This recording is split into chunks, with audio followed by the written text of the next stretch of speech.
Hello children, this is Percy D'Souza from Balayogi Gurukulam, Kuttamukala. Today I am going to discuss about the first chapter in the second year BPC. The first chapter is transporting plants. So regarding this chapter, when we talking about, you might have come across some of the topics like osmosis, diffusion, how the water transporting plants. The food, water and the minerals must need to be transported in the plants. It is a very essential factor. And these materials, when they transport, they may follow different kinds of the methods like osmosis and diffusion. Today in this video, I am going to discuss about some other topics in the transporting plants. Those are imbibition, water potential and absorption of water. Imbibition, water potential and absorption of water. The first one is imbibition. Imbibition means it is a process where the water or solvent is absorbed by any material. So the water, here I am talking about absorption, not absorption. The water or solvent is get absorbed by any material. So for example, if you take dry seeds, when we talk about any dry seeds, when this is shown in the water, automatically those dry seeds are imbibed. Imbibed means the water is absorbed by the surface of the dry seeds. So this is the process of absorption of the water. The absorption of the water is called as imbibition. During this process, some changes taking place. What are those changes? The first one is imbibition pressure. That means some pressure is released. Some pressure generates during the process of the imbibition, and then heat also generates and volume is also increases. And then we'll come to the first one, pressure. How the pressure generates. For example, if you talk about the dry seeds also here, the same thing. When we take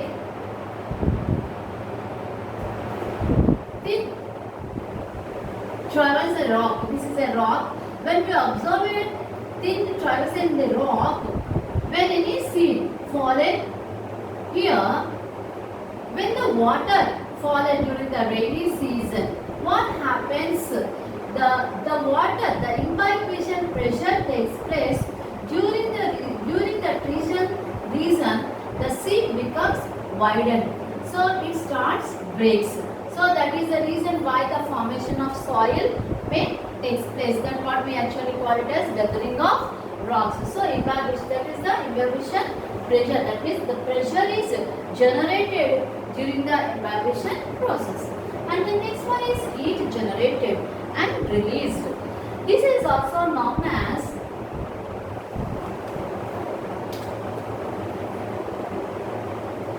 heat of hydration and heat of wetting. What is this? Heat of hydration. When water molecules moves or attracted towards when the water molecules are attracted and moves towards the surface of any material, these gets absorbed on the surface of the or imbibed on the surface of the material, these water molecules. The continuous water molecules, the movement of the water molecules, when they get absorbed by any material, these have kinetic energy. That means the moving particles have kinetic energy, and this kinetic energy is converted into heat energy. Kinetic energy is converted into heat energy. So during the inversion The heat due to the water, when the water is absorbed or imbibed by the surface of any material, heat generates. So this through because of the continuous water molecule, the continuous movement of the water molecules have a kinetic energy. So during the process of imbibition, here this kinetic energy is converted into heat energy. And the third one is volume increases.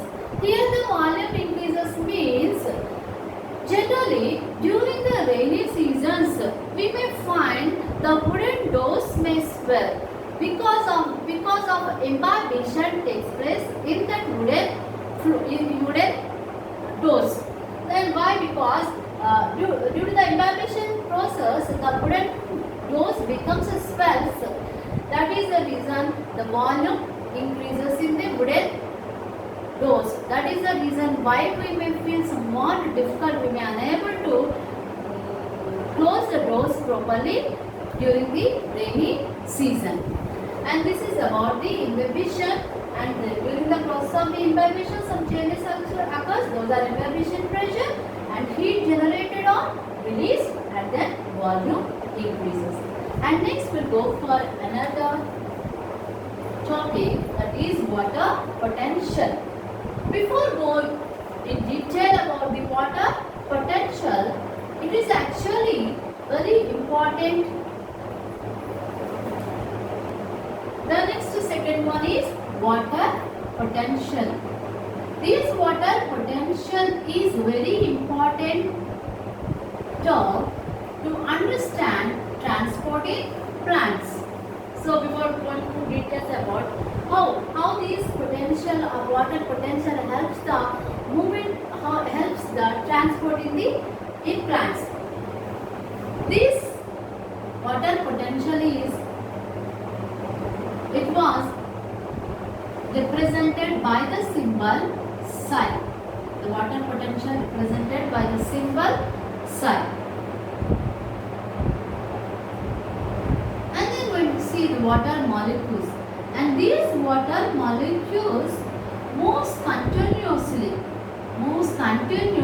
and randomly in a particular system. When we take a particular system of anything, these water molecules are moves randomly in a particular system with kinetic energy. That means the moving particles have kinetic energy. If we take pure water, suppose if you take pure water, this pure water, in the pure water, it is suppose a liquid, and it could have maximum energy.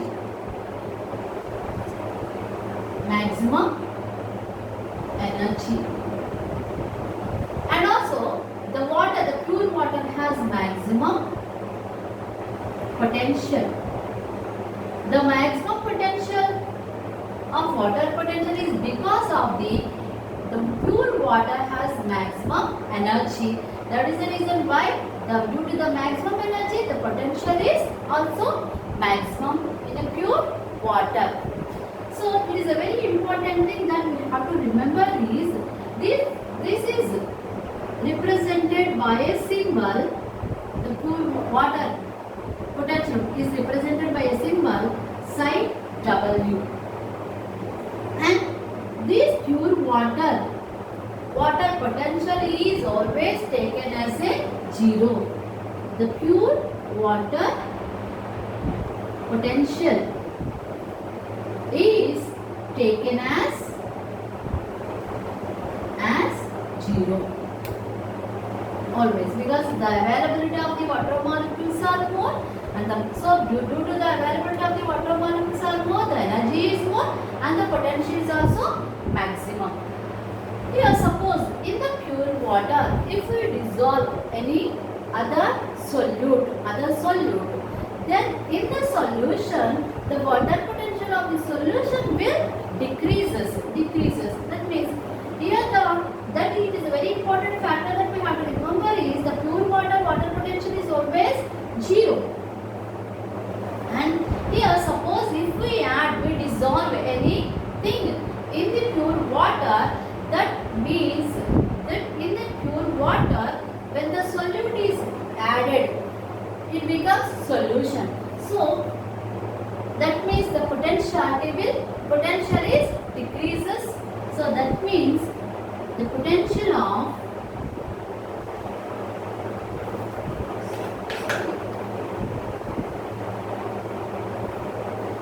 water potential in solution will be less than or will going to be, you can say, going to be -2, -1 and so on. Why? Because here when we add any solute here, automatically the availability of the pure water molecules less. So that is the reason why the water potential of a solution will be going to be -2 or -1. So the factors which are involved in the water potential, all the factors which are involved in the water potential, those factors are solute potential and pressure potential. Solute potential and pressure potential. Solute potential, how this factor is involved in the water potential. Solute potential, it is also written as a psi S, and the pressure potential is written as a psi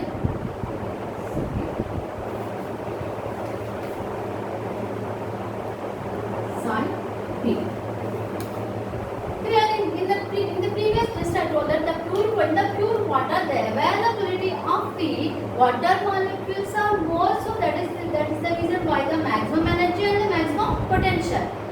When we add any solute in the pure water, that means when we add the solute in the pure water, the solute potential will increases. That is, solute potential will increase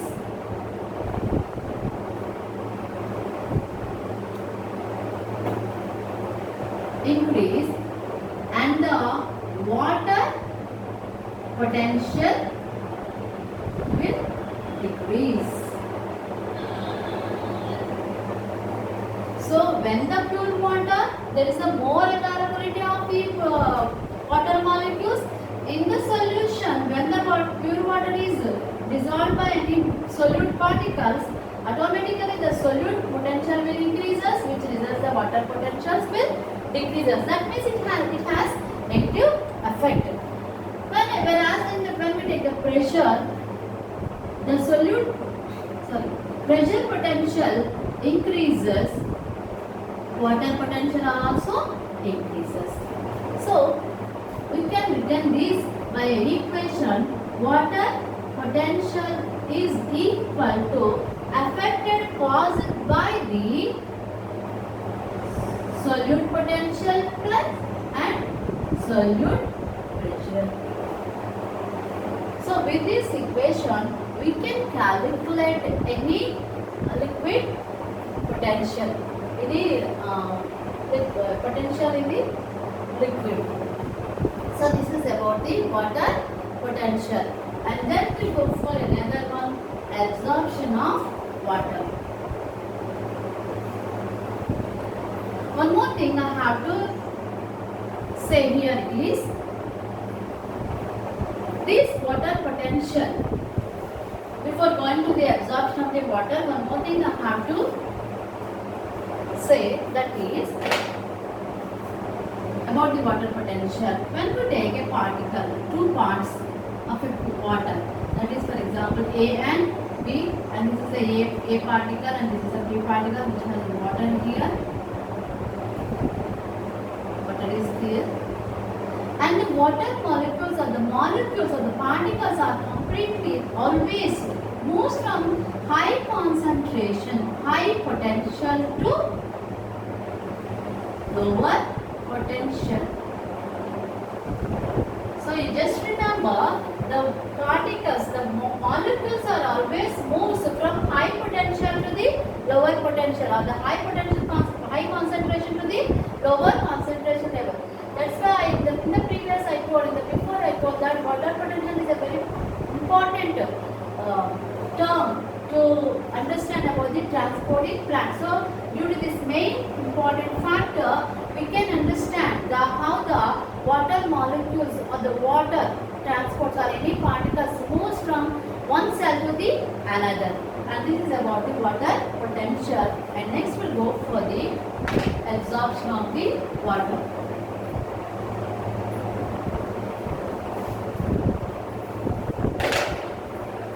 The third one is absorption of, and the third one is absorption of water.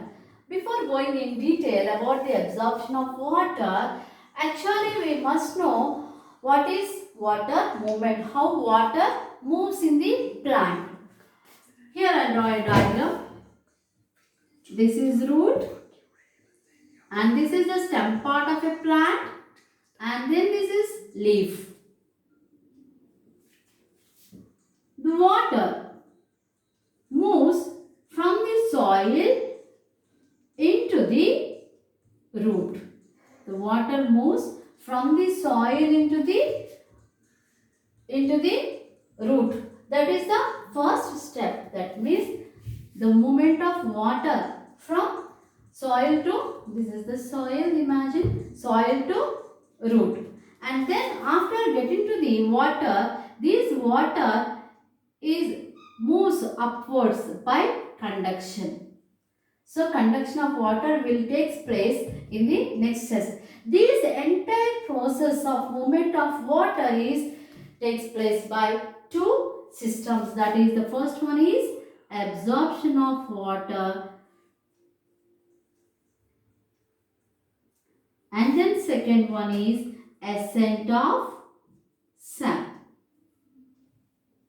So the movement of water from soil to root, and then soil to, sorry, I'll write here, soil to root, and then root to leaf and other parts of the plant. So this is the entire, the movement of the water from soil to the, it will take place by means of two steps. That is, the first one is absorption of water and the second one is ascent of sap. First we'll see the absorption of water. So for clear understanding, I'll draw a diagram here. This is the epidermal tissue of root. Epidermal tissue of a root, and which these are the root hairs, and this is followed by a cortical cells. These cortical cells are having parenchymatous cells which intercellular spaces. These parenchymatous tissue with intercellular spaces. And this is followed by, this is the cortex, this region termed as cortex, and this is the root hair, epidermal root hairs. And this, the innermost layer of the cortex is known as endodermis. The innermost layer of the cortex is known as endodermis. This is the endodermis. Here I will write endodermis. And these endodermis, when we observe, these endodermal cells have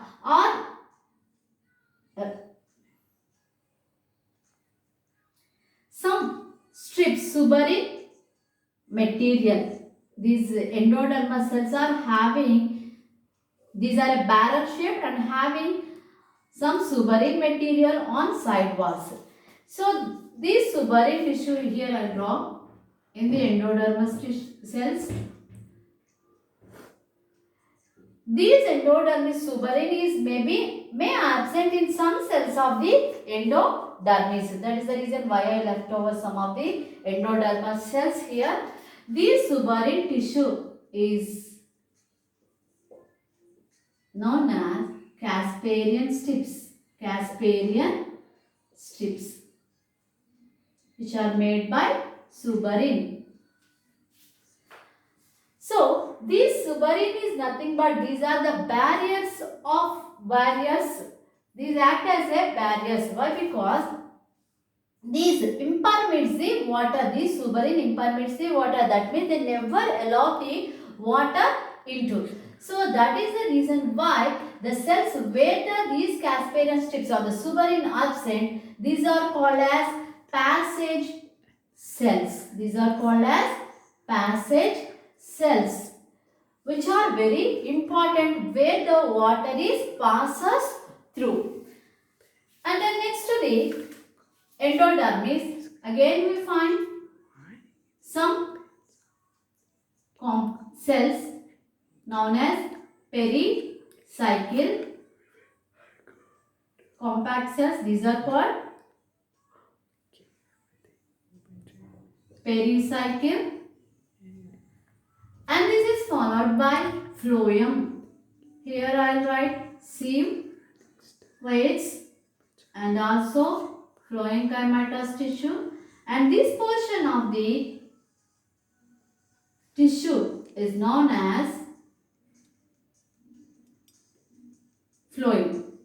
For easy understanding, I just draw the sieve elements here, and this is phloem. In case of dicot root, when we take, we can observe another kind of the tissue, that is cambium, which shows the secondary growth. This about the secondary growth you might have already come across in the first year, and this is the cambium part of tissue, cambium part of fruit. And then after the cambium, we find our xylem tissue, xylem vessels, from where the conduction of water will take place in upward direction. So when the water is moves from soil to the root, and then from root to the up to the level of the xylem. This entire process, the movement of the water from root hair to up to the xylem, is called as absorption of water. And this absorption of water takes place by two methods. That is, the first one is apoplast. Here I write, the first one is apoplast, and the second one is symplast. The movement of water through the apoplast is called as apoplast movement, and the water movement through the symplast is called as symplastic movement. First we will see apoplast. What is apoplast? The water in the soil will the water moves into the root hair, by osmosis. After entering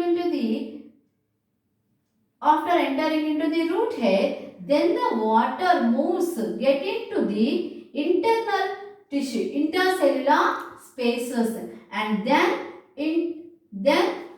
wall layer, again intercellular spaces, then wall layer of the cell, again intercellular spaces, again into the intercellular, again water, and finally it reaches the passage cells.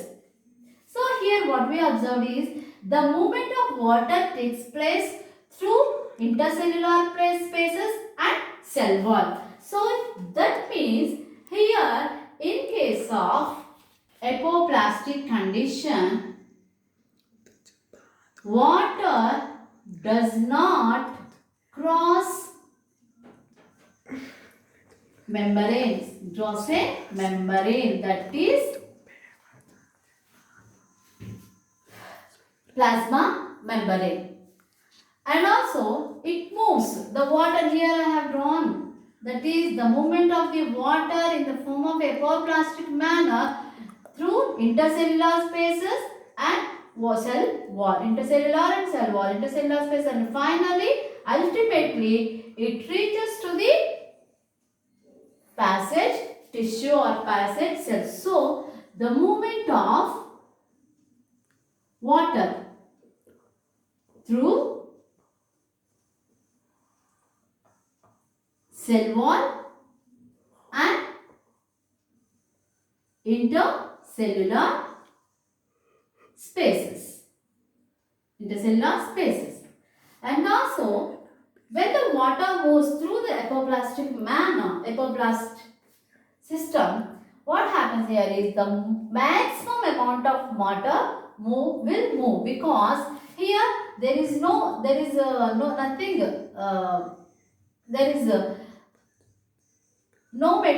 is not involving to allow the water. It easily moves from intercellular spaces to cell wall, and then intercellular spaces to cell wall. So this is the apoplastic movement. So maximum movement of water will observe in the apoplast system. And then next one is symplast. In the symplast, what we observe? Here in the symplast, the water moves in this as same as apoplastic manner. That means the water moves from soil to root hair. Then root hair, after entering into the root hair, this water is getting to the cell. Then from one cell to another, and from another cell to next one, and next ultimately, and finally it reaches the passage cells. Then whatever the system may be, either, so in case of apoplast, the water moves through the permeable membrane, that is membrane. That means the water cross the membrane. Membrane here nothing but plasma membrane. So when the water moves from one cell to another cell, it moves through the plasma desmata. This structure of the plant cell, when we see the structure of the plant cell,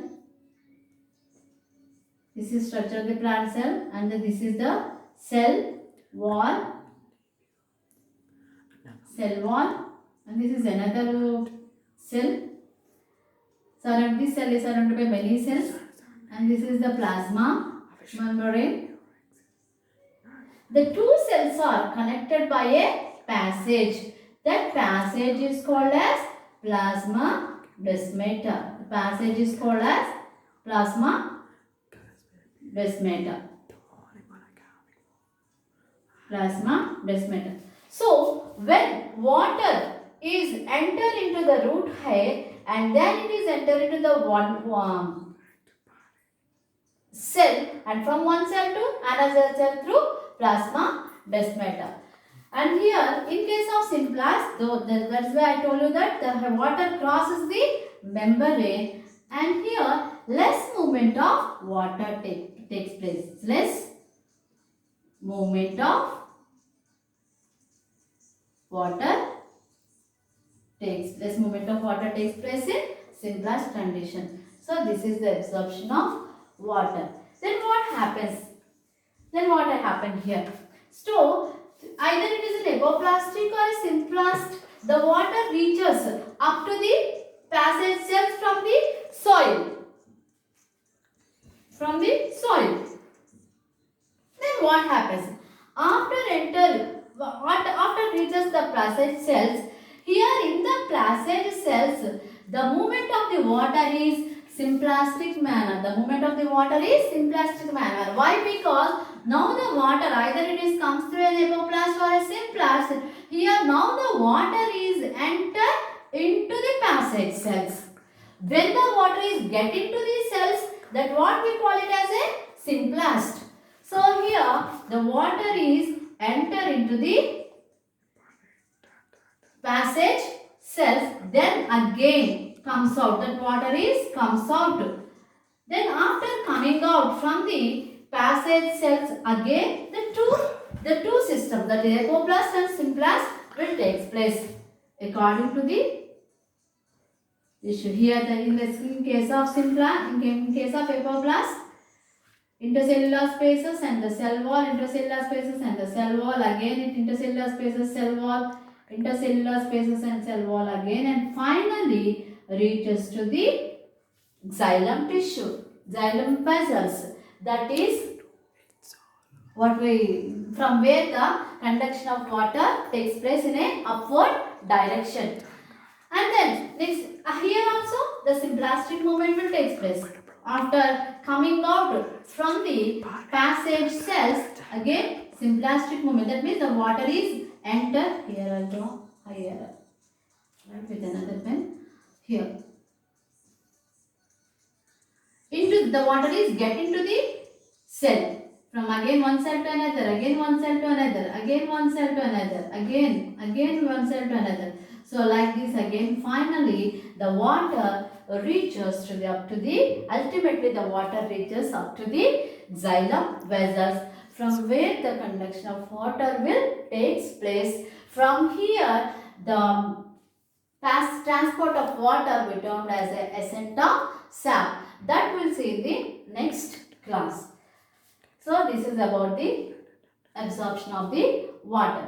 But here one thing you have to remember is, from root to the up to the passage cells, the transport of water either apoplast or symplast, and also from the pericycle to up to the xylem, the transport of water is either apoplast or symplast.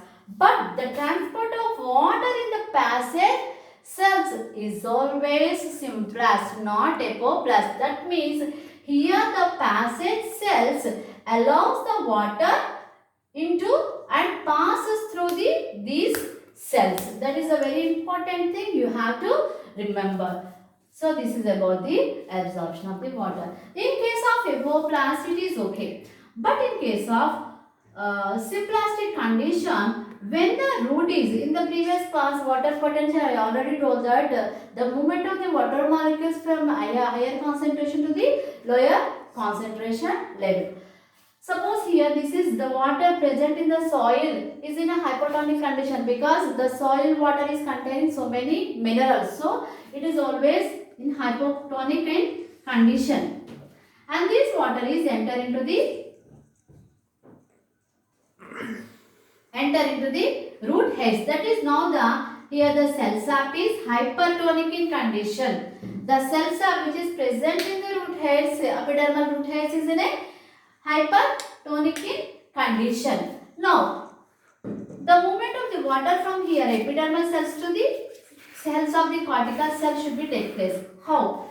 So for this, here the movement of the water will take place from higher to the lower. So this is already hypertonic in condition. The soil water is in a hypotonic in condition. When the movement of the water will takes through the cortical cells, these cortical, suppose if I am writing here, this is the first one, and this is the second one, and this is the third and the fourth, fifth, so on.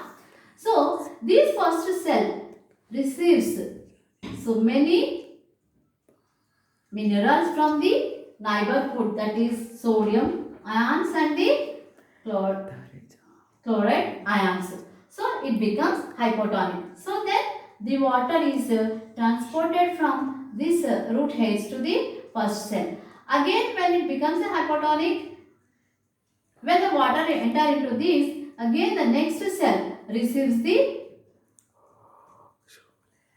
ions, chloride and sodium ions, and it becomes hypotonic. So the water moves from higher concentration to lower concentrations. So this is about the absorption of the water, and from there ultimately after water reaches by these two methods, apoplast and symplast, then the conduction of the water will take place, that what we call it as the ascent of sap, and about the ascent of sap we'll see in the next video. Until then, I'll give some homework to you. So this is the assignment I'm going to give. According to the examination point of view, the syllabus which I have covered now, these questions are somewhat important. That is, what is the imbibition? You note down in your notebooks and write the answers and submit to your concerned teachers. What is imbibition? Write differences between apoplast and symplast. What is water potential? So thank you. We'll meet in the next video.